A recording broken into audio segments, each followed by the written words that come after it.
میں خلاصتاً عرض کروں تقریباً 43 موارد ہیں جہاں پہ نور کی تعبیر استعمال ہوئی ہے اور 23 مورد ہیں جہاں پہ ظلمات کا لفظ استعمال ہوا ہے.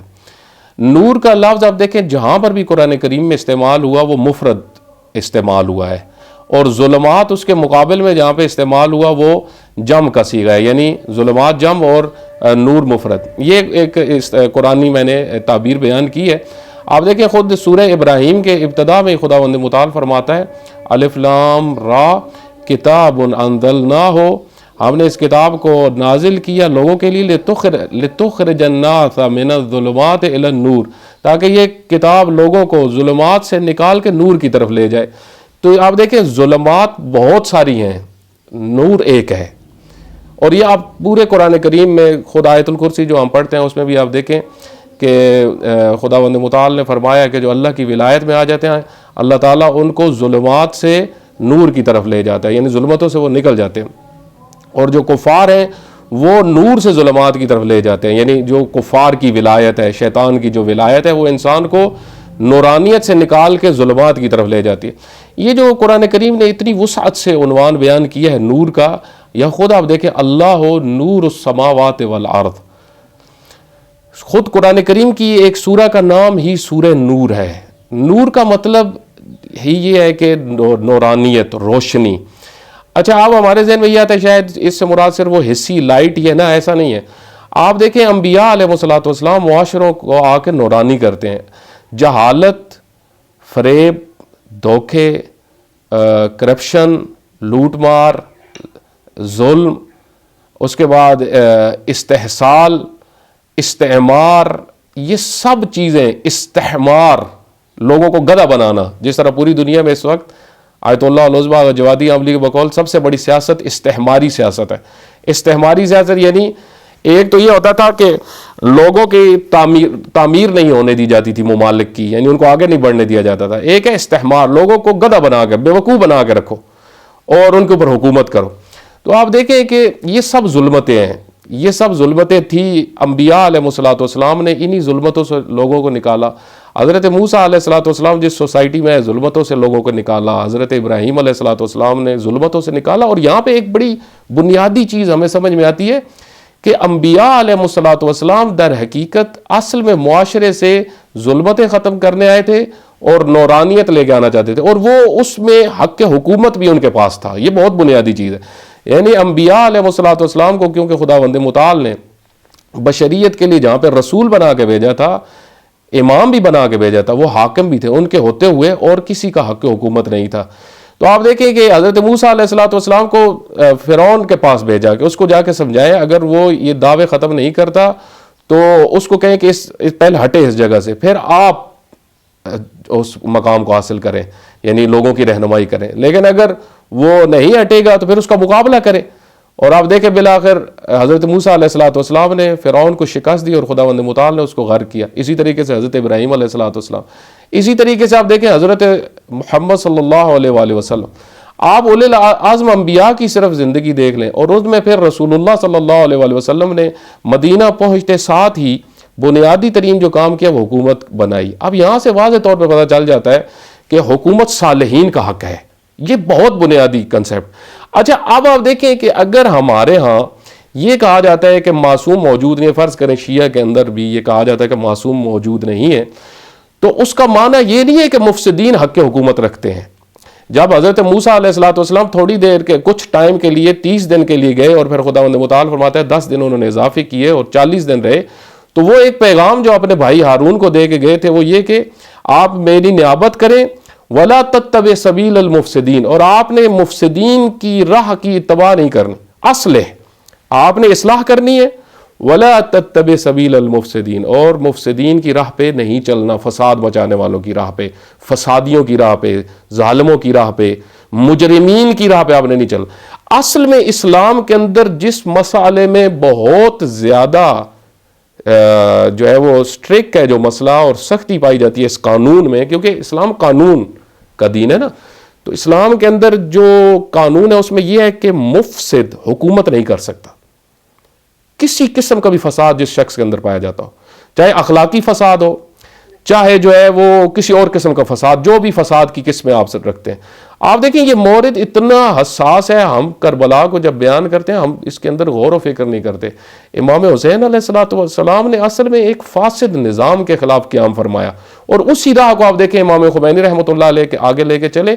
اور آج اگر امتیں نجات چاہتی ہیں تو مفسدین سے اپنی راہ کو جدا کریں. مجھے ابھی تک یاد ہے جب میں کم میں اسٹڈی کرتا تھا تو ہمارے دروازے کے اوپر امام کا ایک فرمان لکھا ہوا تھا. وہ میں روز اس کو پڑھتا تھا، اس وجہ سے وہ مجھے پھر وہ میرے ذہن میں آ جاتا ہے. بعض چیزیں انسان تکرار سے دیکھتا رہے نا. امام فرماتے ہیں کہ امام خمینی رحمۃ اللہ علیہ فرماتے ہیں کہ جب تک امت مسلمہ مفسدین سے اور طواغیت سے اور ظالم حکمرانوں سے اپنی راہیں جدا نہیں کریں گی، اس وقت تک کامیاب نہیں ہو سکتی. اسی طرح زندگی گزاریں گے، چاہے 200 سال گزر جائیں، چاہے 300 سال گزر جائیں، چاہے 500 سال گزر جائیں، 1000 سال گزر جائیں. آپ دیکھیں فرعین کے سلطے میں ہزاروں سال قومیں رہی. اللہ کا قانون ہے جب امتیں عادل اور صالح حکمران مانگتے ہیں اس وقت اللہ ان کو عطا کرتا ہے. اسی طریقے سے آپ دیکھیں ہم جن کا انتظار کر رہے ہیں وہ بھی یا ابا صالح، ٹھیک ہے. اور خود امام کی سب سے بڑی خصوصیت یہ ہے کہ امام صالح ہیں اور معاشرے میں اصلاح کرنے آئیں گے. تو اب جب یہی کام امام خمینی رحمۃ اللہ علیہ کرتے ہیں تو اصل میں امام نے ہمیں پیغام دیا ہے. انہوں نے تو وہ کام کر دیا اپنی ملت کے لیے، وہ دوسرے سب کو پیغام دیا کہ آؤ اور اللہ کے دین کو سمجھو اور یہ دیکھو کہ حکومت کا مسئلہ کتنا حساس ہے، اور حکومت مفسدین کسی بھی صورت میں کسی بھی ملک کے اندر اور اسلامی ملک کے اندر حق نہیں رکھتے کہ مفسدین حکومت کرے. اچھا میں آخری صرف ایک بات یہاں پہ اشارہ کروں، پھر آپ دوسرا نیکسٹ سوال لے آئیے گا، برادر سے پوچھ لیجئے گا. اب اس میں دیکھیں کہ صالحین کی جب بات کی جاتی ہے تو اس کا معنی یہ نہیں ہے کہ عالم، صرف عالم یعنی جو رسمی مولانا ہم کہتے ہیں. اس چیز کو توجہ رکھیے گا، کیونکہ ہمارے ہاں جو ایک بات کی جاتی ہے صالحین کی حکومت، تو بعض لوگ یہ سمجھتے ہیں کہ شاید مولویوں کی حکومت آنے والی ہے. ایسا نہیں ہے. صالح کا ایک بڑا بڑا مصداق خود عالم جو ہمارے ہاں ہوتا ہے وہ ہوتا ہے اگر صحیح ہو تو. جس طرح امام خمینی رحمۃ اللہ علیہ تھے، حوضے کی بڑی ہوئی شخصیت تھے، ٹھیک ہے، لیکن ایک واقعی صالح شخصیت. تو ہو سکتا ہے کہ ایک شخص یونیورسٹی سے پڑھا ہوا ہو لیکن ہو صالح اور دین شناس ہو، قرآن شناس ہو. جس طرح آپ دیکھیں نا خود علامہ اقبال رحمۃ اللہ علیہ ایک دین شناس شخصیت ہے، قرآن شناس شخصیت ہے، لیکن ظاہری کو حوضے میں تو نہیں پڑھے. تو صالحین کی حکومت مہم ہے. بہت خوبصورتی سے آگا اپنے بنیاد دی کہ قرآنی طور پہ کیسے نور اور انفجار ہے، اور کس طرح ایک الہی شخصیت جو قرآن کے اصولوں کے اوپر خود کو پہلے تشکیل دیتی ہے تو وہ پھر کس طریقے سے عوام پہ اثر انداز ہوتی ہے. حسن بھائی میں آپ سے تھوڑا سا جاننا چاہوں گی کہ جس طرح ہمارے ملک میں ہم دیکھتے ہیں کہ جب الیکشن آتے ہیں یا اس طرح کا کوئی ماحول بنتا ہے سیاسی، تو ہم دیکھتے ہیں کہ کون کتنا بڑا ظالم ہے، کتنا بڑا قاتل ہے، کتنا بڑا مثلاً فریب کار ہے، اور کتنی یعنی دولت رکھتا ہے کہ اس کو ووٹ دیے جائیں یا ووٹ اس کے ساتھ اٹیچ ہو. آپ مجھے یہ بتائیں کہ نسبت امام خمینی رحمۃ اللہ علیہ بھی، کیا امام خمینی نے کسی کو اس طریقے سے اٹریکٹ کیا کہ بھئی لوگ آؤ، بھئی مجھے سپورٹ کرو یا میرے ساتھ کھڑے ہو، یا میں جو ہے مثلا تم لوگوں کو نجات دینے والا ہوں، یا کچھ اس طریقے سے؟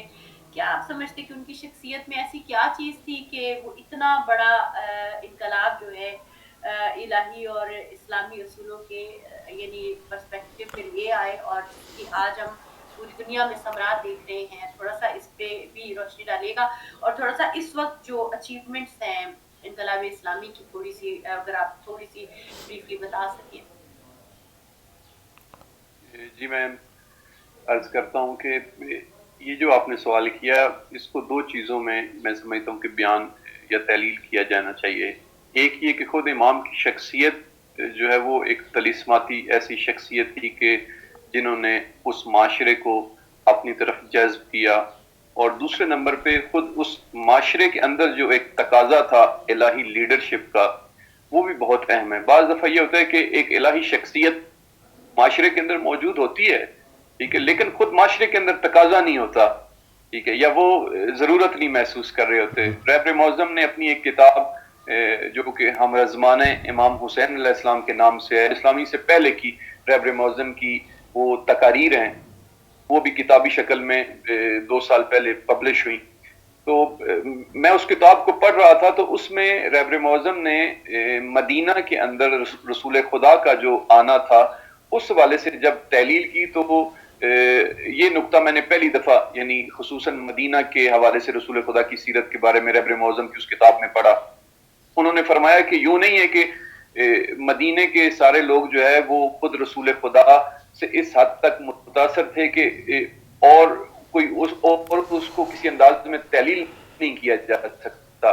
رسول اللہ کی شخصیت بلا شبہ ایک ایسی شخصیت تھی کہ جنہوں نے ان کے اوپر حکومت کی اور جو بھی رسول اللہ وہ ان کے قریب تر ہوتا چلا گیا. لیکن دوسری طرف خود مدینہ کے حالات جو سال ہا سال سے اس وقت چل رہے تھے وہ تقاضا کر رہے تھے کہ ایسی الہی شخصیت ان کو جائے. اور یہ جو آئے روز بھائی بندوں کے قتل ہوتے ہیں, آئے روز بیٹیوں کو دفن کر دیا جاتا ہے, شراب پانی کی طرح پی جاتی ہے, عورتوں نے گھروں کے اوپر جھنڈے لگا رکھے تھے, پیدا ہونے والے بچوں کے 10 دار باپ ہوا کرتے تھے, ایک بچہ پیدا ہوتا 10 مرد آ جاتے تھے, وہ کہتے یہ ہمارا بیٹا ہے. اس بنیاد پہ بچوں کے فیصلے ہوتے تھے. تو مدینہ داخلی طور پہ ایک ایسی پیچیدہ معاشرت کے اندر گرفتار ہو چکا تھا کہ وہ اس سے نجات چاہتا تھا. اور خدا آئے اور رات کو انہوں نے سنا کے اندر وہ روشنی ان کو جب دکھائی دی تو انہوں نے فوراً اس کو قبول کیا. اسی طرح جب ہم ایران کے معاشرے کو دیکھتے ہیں کہ حضرت امام نے جس معاشرے کے اندر اس آواز میں استعمار کے خلاف آواز کو اور داخلی بادشاہی نظام کے خلاف آواز کو بلند کیا تو اس میں خود امام کی شخصیت بھی تھی اور اس کے ساتھ ساتھ یہ جو قوم سال ہا سال سے یہاں کے بادشاہی نظام سے اکتا چکی تھی در حقیقت, اور اس کی اکتاہٹ جو ہے وہ ہم دیکھ سکتے ہیں کہ جو انقلاب مشروطے کے نام سے یہاں پہ پہلے قیام ہوا ایرانی ملت نے کیا, یا اس سے پہلے بھی گاہے گاہے علماء کی قیادت میں پہلوی نظام کے خلاف آوازیں بلند ہوتی رہیں. اس سے مراد یہ ہے کہ لوگوں کے اندر ایک اس قسم کی آمادگی موجود تھی. لیکن امام کی شخصیت جب سامنے آئی تو اس وقت چونکہ معاشرے کے اندر بھی ایک تقاضا موجود تھا تو لہٰذا یہ انقلاب جو ہے وہ یہ دو طرفہ ہے. یعنی یوں نہیں ہے کہ فقط ایک الہی شخصیت کی وجہ سے جو ہے وہ جہاں پہ بھی وہ الہی شخصیت جائے کامیاب ہو جائے گا, ایسا نہیں ہے. بلکہ ہم ٹھیک وہ چلتا رہے.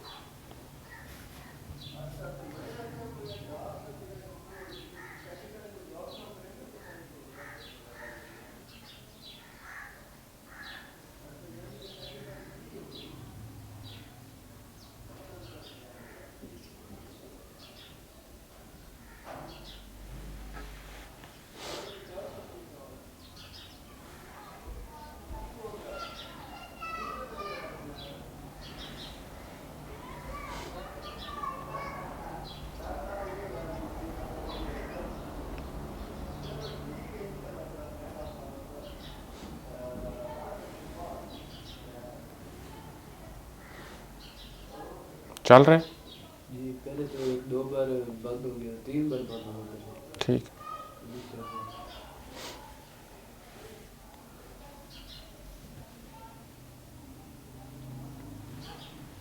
کوئی بھی ادھر آئے نا اس کو روک دیا.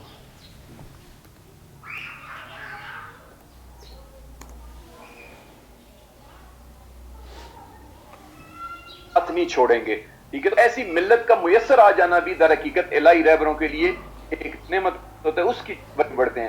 اور ابھی ہم موجودہ اگر دیکھیں تو موجودہ ہم دیکھتے ہیں کہ جس طرح 2 ماہ پہلے ایران کے اندر ظاہراً جو ہے وہ احتجاجی مظاہرے بلوے ہوئے اور اس کے نتیجے میں مغربی میڈیا نے, عرب میڈیا نے یہ کوشش کی دکھانے کی کہ ایران کا نظام جو بہت کمزور ہو چکا ہے.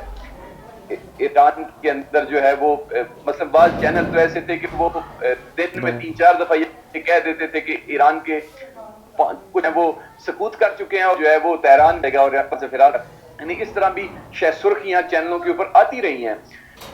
لیکن ہم دیکھتے ہیں کہ ایرانی جو فورسز ہیں یا ایرانی خصوصاً رہبری ہے انہوں نے بہت ہی حکمت کے ساتھ ان چیز کو ڈیل کیا اور دنیا کو یہ دکھایا کہ یہ عوام نہیں ہے, یہ وہ بیرونی عناصر سے منسلک منافقین کے جتھے ہیں کہ جو در حقیقت نظام اسلامی کے خلاف ہیں. اور اس میں پھر بعد میں ثابت بھی ہوا کہ 11 ملکوں کے مختلف افراد جو ایران کے اندر رہ رہے ہیں وہ گرفتار ہوئے.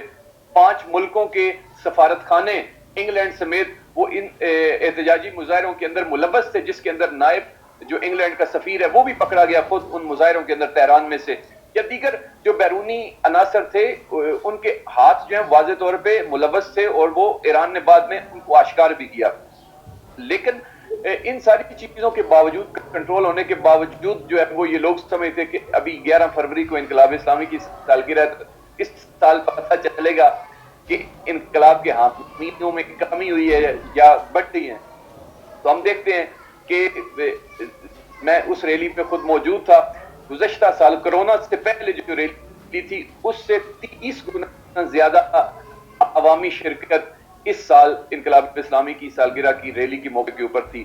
اور یعنی ہر سطح کے طبقات کے لوگ جو ہیں وہ موجود تھے، وہ میڈیا سے تعلق رکھنے والے ہوں، وہ علماء ہوں، وہ یونیورسٹی کے طالب علم ہوں، وہ جس بھی ضد تعلیم انقلاب تھپڑ تھا ان افراد اور ان منافقین اور بیرونی عناصر کے منہ کے اوپر کہ جو در حقیقت انقلاب اسلامی کو کمزور سمجھتے تھے. اور میں نے شاید پہلے بھی کسی پروگرام میں یہ ذکر کیا ہو کہ اس وقت جو انقلاب اسلامی اور نظام موجود ہے وہ اپنی قوی ترین صورتحال میں موجود ہے. دیکھیں پہلے اگر گزشتہ سالوں میں ہم دیکھیں تو کبھی ایسا بھی ہوتا رہا ہے کہ ایران کا صدر جو ہے وہ انقلابی ہے لیکن اس کی پارلیمنٹ جو ہے وہ نہیں ہے، یا صدر اور پارلیمنٹ انقلابی ہے وہاں کا جو ہے وہ. جی جی یہیں سے آپ سے دوبارہ کنیکٹ کروں گی. میں تھوڑا سا آگا سے بھی تھوڑا سا اس پوائنٹ پہ لے لوں پوائنٹ آف ویو کہ آگا یہ بتائے گا کہ جو ایک ملت ہوتی ہے، جو ایک قوم ہوتی ہے، جو رہبر کو سمجھتی ہے کہ یہ رہبر حق ہے اور ہمیں اس کے ساتھ ہو جانا ہے اور ہمیں اس کے ساتھ دینا ہے، یہ ملت کیسے تیار ہوتی ہے؟ اور اگر یہ تیار نہیں ہوتی تو اس کی کیا وجہ بنتی ہے؟ یعنی ہم کیسے ایسی ملت کو کے وجود کو کس طریقے سے تشکیل دے سکتے ہیں؟ یہ خود بخود ہوتی ہے یا ان جگہ میں؟ جی معذرت، جواب کا سوال کا ذرا تکرار کریے گا، دوبارہ پوچھیے گا. میں یہ جاننا چاہوں گی کہ جو حسن بھائی نے اپنی گفتگو میں کہا کہ ظاہر ہے ایک تو رہبر حق موجود ہے، ٹھیک ہے کہ ایک الہی شخصیت ہے امام خمینی رحمۃ اللہ علیہ، لیکن صرف الہی شخصیت ہونا کافی نہیں ہے، یہاں پہ ملت کی آمادگی کا ہونا بہت ضروری ہے. جیسے ہم نے دیکھا 11 امام ہمارے یعنی امام علی علیہ السلام کے علاوہ تو کسی کو حق حکومت نہیں مل سکا کیونکہ عوام میں وہ آمادگی، وہ سمجھ یا وہ ساتھ دینے کی قوت. جی میں جی اس حوالے سے آپ دیکھیں وہ آیت اللہ العظمیٰ و جوادی عملی ایک جگہ پہ بڑی خوبصورت تحلیل فرما رہے تھے. وہ فرماتے ہیں کہ حکومت تو دور کی بات، اگر عوام نہ ہو، عوام ساتھ نہ دے یا عوام آمادہ نہ ہو تو پھر تو دینداری بھی معاشرے کے اندر سے ختم ہو جاتی ہے نا، پھر تو بیسک چیزیں ہی ختم ہو جاتی ہیں. ٹھیک ہے، دینداری بھی معاشرے میں لوگوں کے ذریعے سے ہی ہے نا، جتنی چیزیں ہیں وہ لوگوں کے ساتھ معاملات ہوں گے.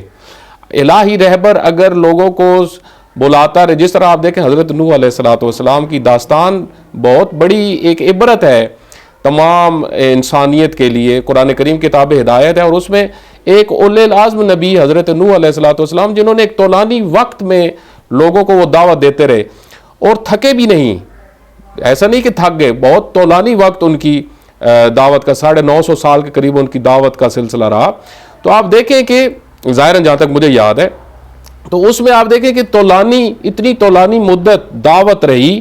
تو اس میں آخر کار کیا ہوا، خداوند متعال نے حکم دیا کہ آپ اب کشتی بنائیں اور یہاں سے اس علاقے سے نکلے اور کچھ لوگوں کو ساتھ جو آمادہ ہوئے تھے، ایک چھوٹا سا گروہ، ان کو بھی آپ ساتھ لے جا سکتے ہیں. تو آپ دیکھیں کہ یہاں سے ہم سمجھ سکتے ہیں کہ اگر امت یا قوم آمادہ نہ ہو تو حضرت نوح علیہ السلام میں تو کوئی کمی نہیں تھی. بعض البتہ تحلیل کرتے ہیں کہ حضرت نوح علیہ السلام میں وہ مدیریت نہیں تھی اور اس قسم کی نا چیزیں وہ کہتے ہیں. آپ دیکھیں اللہ تعالیٰ نے ان کو اولے العزم بنا کے بھیجا ہے. اولے العزم یعنی جتنے نبی ہیں ان میں 5 بڑی شخصیات میں ایک حضرت نوح علیہ السلام ہے. تو اللہ نے الہامی طور پہ آپ دیکھیں اللہ جن بندوں کو چنتا ہے تو یہ تو روایات کے اندر ہے کہ وہ عقل میں ان سے بڑھ کے کوئی نہیں ہوتا. یہ مدیریت خود عقل میں ہی آتی ہے نا، عقلانیت میں آتی ہے مدیریت. تو حضرت نوح علیہ السلام کی مدیریت میں مشکل نہیں تھی.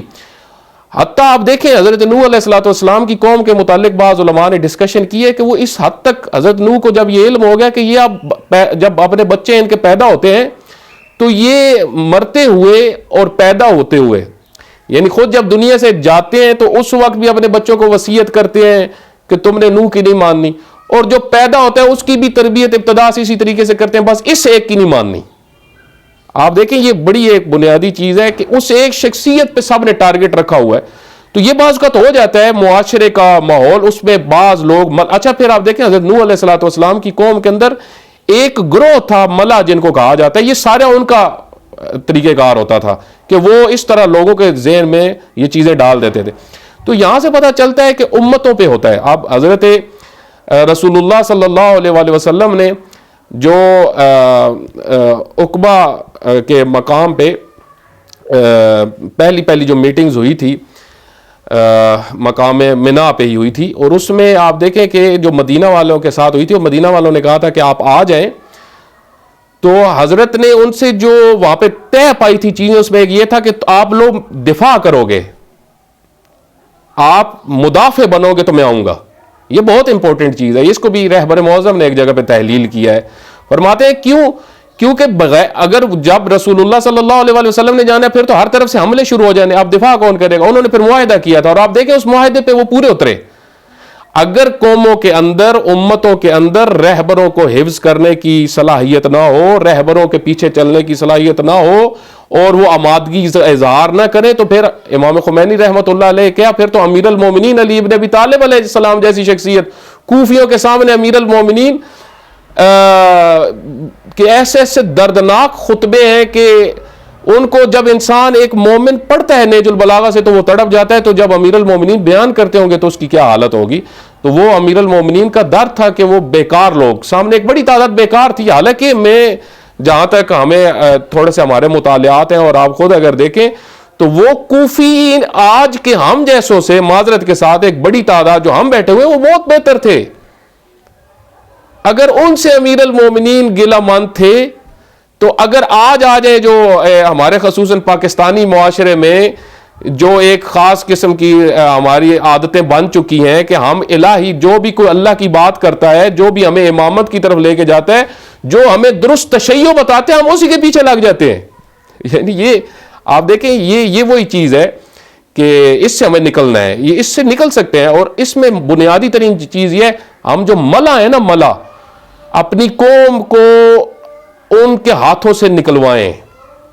وڈیرے جو ہیں, جو مذہبی مافیاز, میں یہ کہتا ہوں کئی دفعہ اپنے دوستان کی خدمت میں کہ آپ پاکستان میں اس وقت دیکھ لیں, سیاسی مافیا سے بڑا مذہبی مافیا بن چکا ہے. سب سے بڑی رکاوٹ پاکستان کی تبدیلی میں ایک یہ سیاستدان ہے اور دوسرے مذہبی طبقات ہیں. اور یہ تجربات سے یہ چیز ثابت ہو چکی ہے کہ پاکستان آج اگر اس کنڈیشن میں پہنچ چکا ہے تو درباری اسی وجہ سے آپ دیکھیں امام خمینی رحمۃ اللہ علیہ کے یہ جملے کتنے بنیادی تھے, ہم تو ان کی طرف توجہ نہیں کرتے نا. امام خمینی رحمۃ اللہ علیہ فرماتے ہیں درباری ملا طاغوت سے بدتر ہے. کیوں اتنی نفرت تھی امام خمینی رحمۃ اللہ علیہ کو درباری ملا سے؟ اس کی وجہ یہ امام نے یہ خود اس چیز کو سمجھ لیا کہ سب سے بڑی رکاوٹ اسلام کے آنے میں یہ درباری ہے. کیونکہ اور یہ روایات اہل بیت علیہ الصلوۃ والسلام میں ہے. امام زین العابدین علیہ الصلوۃ والسلام نے ایک بہت بڑی شخصیت جو اس وقت موجود تھی, درباری ملا کو اپنے زمانے میں امام نے ایک خط لکھا اور فرمایا کہ یہ جو ظالم حکومتیں ہیں یہ تم جیسوں کی وجہ سے ہیں, اگر تم جیسے نہ ہوتے تو یہ ظالم حکومتیں بھی موجود نہ ہوتی. بالکل. حسن بھائی, میں آپ سے جاننا چاہوں گی کہ ہم جو پوائنٹ پہ بات کر رہے تھے کہ کیا جو ہے جو قوتیں ہیں جو اس وقت انقلاب اسلامی کے خلاف چل رہی ہیں وہ تو ہمیں اندازہ ہے کسی حد تک, اور کیا جو کام ہے جو مثلا اس وقت مطلب ایک ہوتا ہے نا کہ کچھ سٹیپس ہوتے ہیں, ہر چیز ایک پروگریشن کی پروسیس ہوتی ہے. اسٹیپ اے ہے کہ مثلا انقلاب آ گیا, اسٹیپ بی ہے کہ گورنمنٹ وہاں پہ تشکیل دے دی گئی, اسٹیپ سی ہے